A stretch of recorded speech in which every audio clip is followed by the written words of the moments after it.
So we're going to get my seat pan finished and ready to head up to the upholstery shop today, but first, we had some work to do. We need to get this gap to the rear cowl. I have some leather samples for us to work with.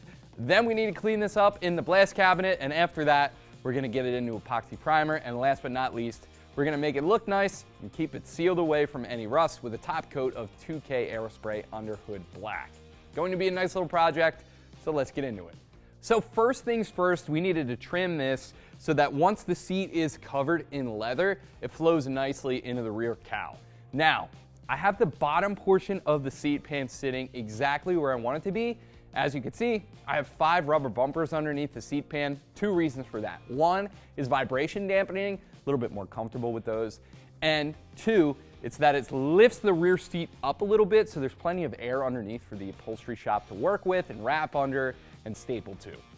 So then I got to trimming around this back section here using the adjustable head cutoff tool. You can also see that I added some beads in that area just to help strengthen it a little bit.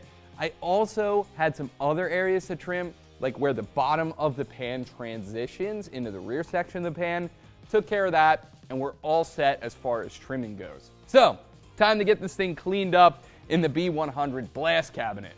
The B100 is totally overkill for this job, but it is nice to work with.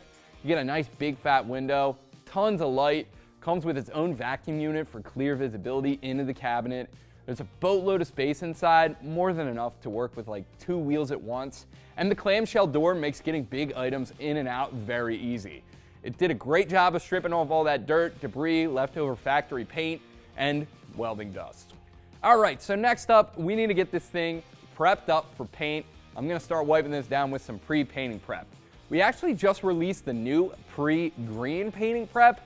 This stuff is nicer to work with in general, if you ask me. There's no smell, no terpenes or fragrances in it. It's not flammable. It's an alkaline water-based formula, which means there's no solvents, so you can use this directly on painted surfaces. That's pretty nice. It's also non-caustic, so it doesn't chemically burn skin. It does take the oils off you and dry your hands out, so I do still wear gloves. It's 50 state legal, and it's made right here in the USA. You can get this as a gallon, a quart, or a bucket of 200 pre-soaked lint-free wipes. Now that we're in the paint booth, a quick hit with the tack cloth just to make sure that if I picked up any lint on the part, walking over here, setting up the booth, that is gonna be removed. And then we can move on with our primer and paint. I'll be using our 2K Aerospray Epoxy Primer and our 2K Underhood Black. 2K Aerosprays are fantastic for quick jobs like this. You can get a fully catalyzed 2K Aerospray without the need for a fancy paint gun.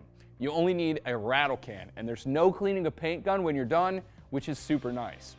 Now these do have one more step than a regular one-stage rattle can. All you have to do is take the red button out of the cap, put it on the stem at the bottom, and press hard. Inside the can is a bladder that holds the chemical activator. When you press that button, that breaks the bladder inside and allows the paint and activator to mix. Couple tips here. I like to hold the can upside down to make sure all the activator flows out of that bladder. I also like to swirl the mixing ball around the top and bottom of the can to work the corners a little bit. The actual spraying is the easy part with the 2K Aerospray. It sprays just like a paint gun. You get a nice, wide, even fan, nice aerosolized particles of paint flowing out of the can itself. All you have to do, 8 to 12 inches off the surface, and this stuff is pretty forgiving too. I always find that it tends to like to go on thick, and it self-levels better than most other paints out there that I've used. This does take about 12 hours to fully cure, and then we came back to the follow-up with a thick layer of top coat. Honestly, using this stuff, like I said, it's identical to spraying with a paint gun. Very easy to do. But keep in mind, even though this stuff looks unintimidating in the rattle can, this is just as dangerous as the stuff that comes out of a paint gun. You do not want to get isocyanates in your lungs or on your skin. Full PPE is required, a good organic vapor respirator, rubber gloves, and a full paint suit is what I wear every time, and that's what I'll recommend to you guys every time.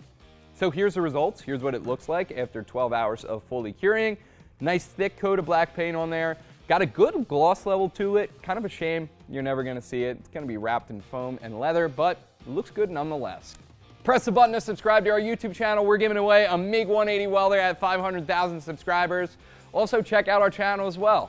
We do tons of great how-to content that you're definitely going to want to see. We'll have all the products you saw in this video linked below. And as always, thanks for watching. I'm JD. Make sure you keep it right here at Eastwood to do the job right.